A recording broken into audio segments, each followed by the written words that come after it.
அனைவருக்கும் வணக்கம். சற்றுமுன் வெளியான முக்கிய அறிவிப்பின்படி குடும்ப தலைவிகள் அனைவரும் பயன்பெறும் வகையில் அவர்களுக்கு முக்கியமான மகிழ்ச்சியான அறிவிப்புகள் வெளியாகியுள்ளன.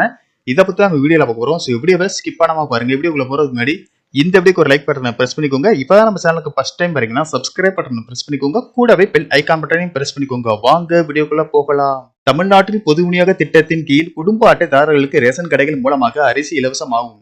தூரம் பருப்பு, சீனி, கோதுமை, சமையல் எண்ணெய் உள்ளிட்ட அத்தியாவசிய பொருட்கள் மலிவு விலையில் வழங்கப்பட்டு வருகிறது.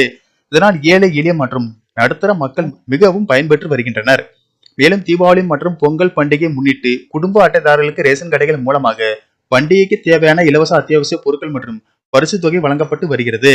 மேலும் ரேஷன் அட்டை அடிப்படையில் தகுதி வாய்ந்த குடும்ப தலைவிகள் தேர்வு செய்யப்பட்டு அவர்களுக்கு மாதந்தோறும் 1000 ரூபாய் வங்கி கணக்கில் வரவு வைக்கப்பட்டு வருகிறது. இந்த நிலையில் மகளிர் உரிமை தொகை திட்டம் போல் ரேஷன் கார்டுதாரர்களின் வங்கி கணக்கில் பொங்கல் பரிசு தொகையை வழங்க வேண்டும் என்று பல்வேறு தரப்பினர் கோரிக்கை வைத்துள்ளனர். இது குறித்து வெளியான தகவலின்படி தமிழகத்தில் குடும்ப அட்டைதாரர்களுக்கு வழங்கப்படும் பொங்கல் பரிசு தொகுப்பில் சர்க்கரைக்கு பதிலாக 1 கிலோ வெல்லம் வழங்கவும், பொங்கல் பரிசு தொகையாக வழங்கப்படும் 1000 ரூபாயை குடும்ப அட்டைதாரர்கள் வங்கி கணக்கில் செலுத்தவும், பொங்கல் பரிசு தொகுப்பின் போது வழங்கப்படும் கரும்பு, தேங்காய் போன்ற பொருட்களை தமிழக விவசாயிகளிடமிருந்து கொள்முதல் செய்யவும் கோரிக்கை வைக்கப்பட்டுள்ளது. அதே நேரத்தில் 1000 ரூபாயை வங்கி கணக்கில் செலுத்தும் போது குறைந்தபட்ச தொகை இருப்பில் இல்லை என்பதற்காக வங்கியில் இருந்து பணம் பிடித்தம் செய்யப்படுகிறது. அவ்வாறு செய்யக்கூடாது என வங்கிகளுக்கு அறிவுறுத்த வேண்டும் என்று தெரிவிக்கப்பட்டுள்ளது. இந்த நிலையில் மகளிர் உரிமை தொகை வங்கிகள் மூலம் வழங்கப்படும் போது பொங்கல் பரிசு தொகையும் சேர்த்து வங்கி கணக்கில் செலுத்த ஆலோசனை மேற்கொள்ளப்பட்டு வருவதாக தகவல்கள் வெளியாகியுள்ளன.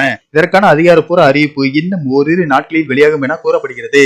இதன் மூலம் மகளிர் உரிமை தொகை மற்றும் பொங்கல் பரிசு தொகை ஆகிய இரண்டும் கிடைக்க உள்ளதால் குடும்ப பெண்களிடையே மகிழ்ச்சியை ஏற்படுத்தி உள்ளது. நன்றி, வணக்கம்.